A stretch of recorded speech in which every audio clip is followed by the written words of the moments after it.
Hey y'all, Fuzzy Biker here. We are at the Kennecott copper mine, abandoned copper mine in outside of McPherson, Alaska. That is actually a big old glacier down there. It looks like dirt, but it's all glacier. There's a reason for that. The dirt's on there. Anyway, I want to talk about the bike really quick. I've had 5 or 6 things literally go wrong or not work out as well as I'd like to on this trip. I'll just start with I bought new tire pressure sensor modules for this bike right before I left. Within 2 weeks they were shot. They will not work. The receiver won't work. It isn't batteries. I just can't even get the receiver to work at all. So that was a disappointment. This is the Himalayan, by the way. We're in Alaska doing the 2026 Alaska trip. The next thing that was really a disappointment, I bought a brand new Garmin XT3, $500 machine. I had the old Garmin. It worked loyally. It was, for a couple years I've had it work great. I got that on here, and one day it just quit.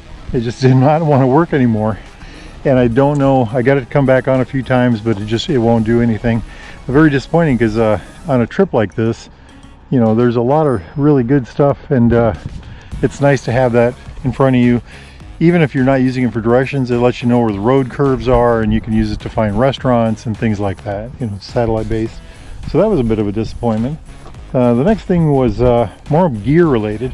You see, this is my Royal Enfield Nervik jacket, Nervik 2 jacket, I think it is. And I love this jacket. It's my favorite jacket of all times. I got it a year ago, right before this trip. And I thought about getting a new Nervik 3 right before this trip, but it was a light color, and I thought I'd just use this one.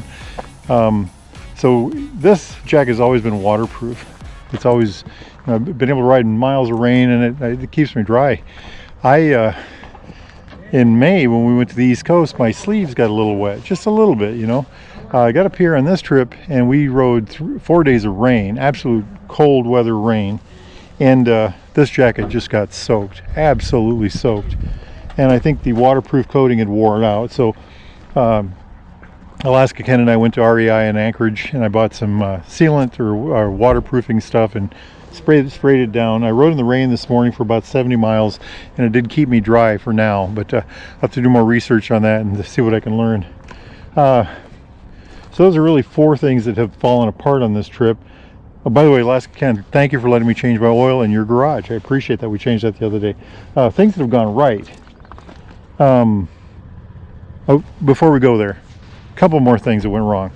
One is I have 2 identical down sleeping bags. One is twice the weight of the other. They're the same color. They look alike.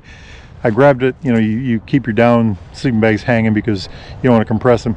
I grabbed one. I rolled it up, and I grabbed the wrong one. I grabbed the light one. That has not been a problem so far. I think the coldest nights was in the 30s, and I was actually fine. I did have to wear my socks, but it worked out. I wish I had the other one. The other thing was the sleeping pad I have. It has shrunk. It has grown narrower from last year. You get it right. So I've ordered a newer one that's 3 inches wider. That's another issue. Things that have gone right.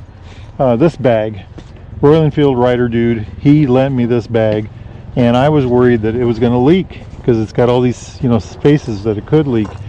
It has not leaked, and that thing has been in, I told you, 4 days of rain. It's been loads of rain. It's just worked like a charm. And I can access stuff from the ends. I've got these pouches on the sides. I've got a top if I want to access from, when I get to the hotel or wherever I'm at, I put it up and I can access it from the top and into the inside.